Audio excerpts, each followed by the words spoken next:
What if I told you, every moment you felt late, God already knew you were ready, That one question changes everything, doesn't it? right? Welcome, everyone, to the God Will Always Provide podcast. I'm your host, Joshua. And I'm Timothy. It's a real privilege to be with you today. Yeah, good to be here. We're diving deep into that very idea, our topic for today. If you see this, know that you are ready. And let's be honest, that feeling of being late, it's a heavy one. It is. We see a friend get the promotion, someone else get married, or launch that business, and a voice inside whispers, you're behind schedule, you've missed your window. It's a universal pressure, Josh. Totally. We build these internal clocks based on the world around us.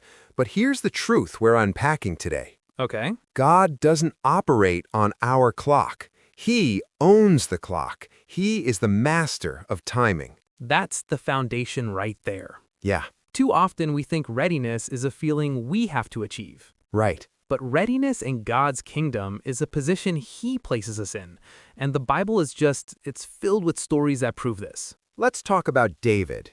Okay. God anoints him as the future king of Israel while he's still a teenager, just a shepherd. Right, so young. But does he get a crown and a throne the next day? Not at all. No. It's years, more than a decade of what must have felt like detours. Wow. He's a court musician, a warrior fighting giants, and then a fugitive, literally running for his life from the current king who wants him dead. Imagine the internal struggle. Yeah. God, you promised me a kingdom, but I'm hiding in a cave.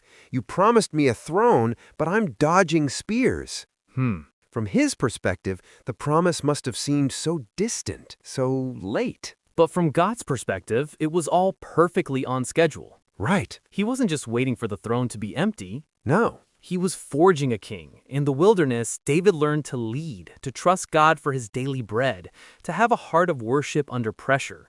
He was being prepared. So when the moment finally arrived for him to become king, he wasn't that naive shepherd boy anymore. No way. He was a tested, Resilient and prepared leader.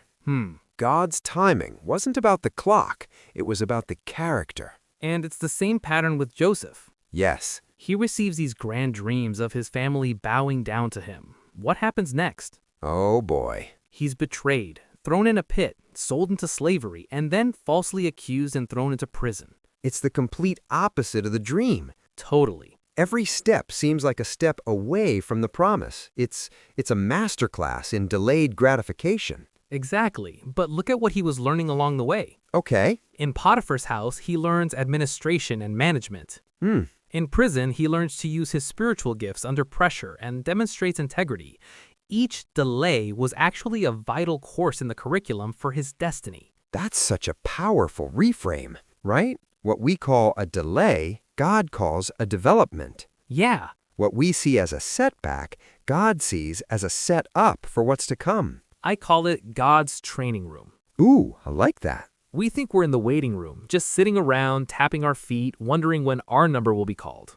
Right. But in reality, God has us in the gym, on the training field, equipping us with the strength, skills, and wisdom we'll need for the next level. And you know, Josh, the ultimate proof of this principle is Jesus himself.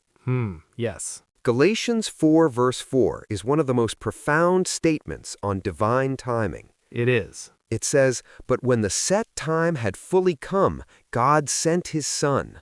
Chills. Not when the people were ready, not when the political climate was perfect, but when the set time had fully come. Exactly. For 30 years, Jesus lived a quiet, ordinary life. Yeah.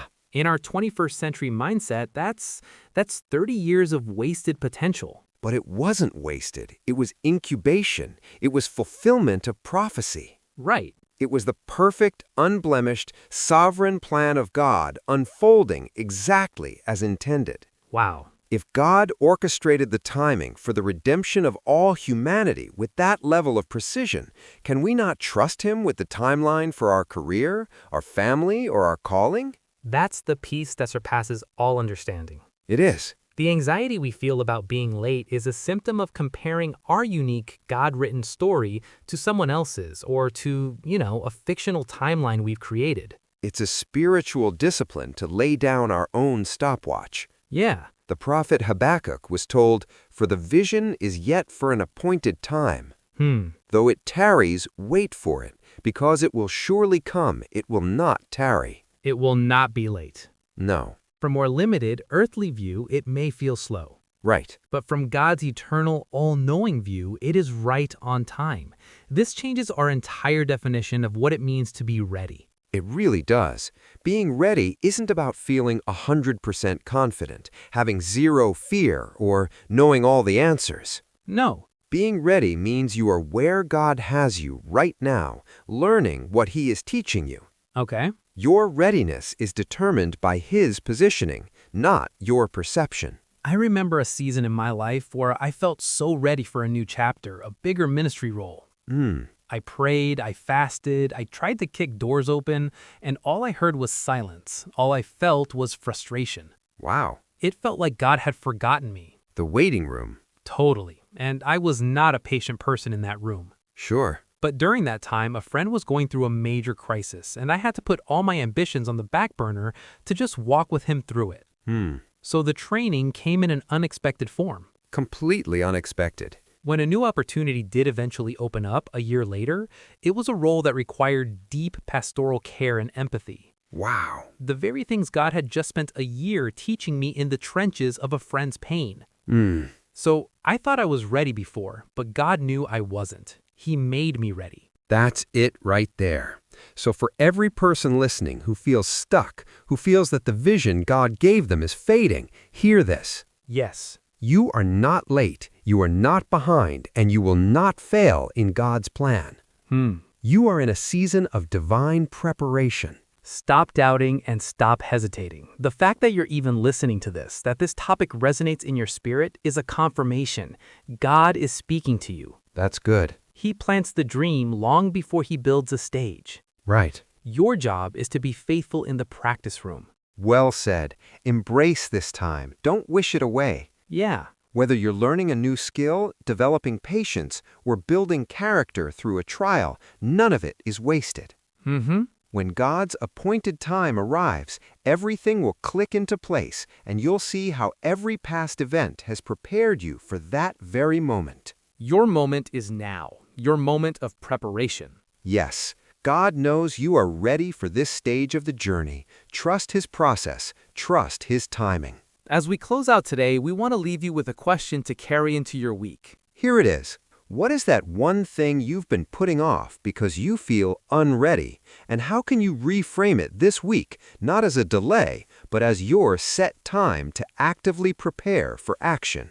Reflect on that. Yeah. Thank you for joining us on the God Will Always Provide podcast. Until next time, be blessed and trust His perfect timing.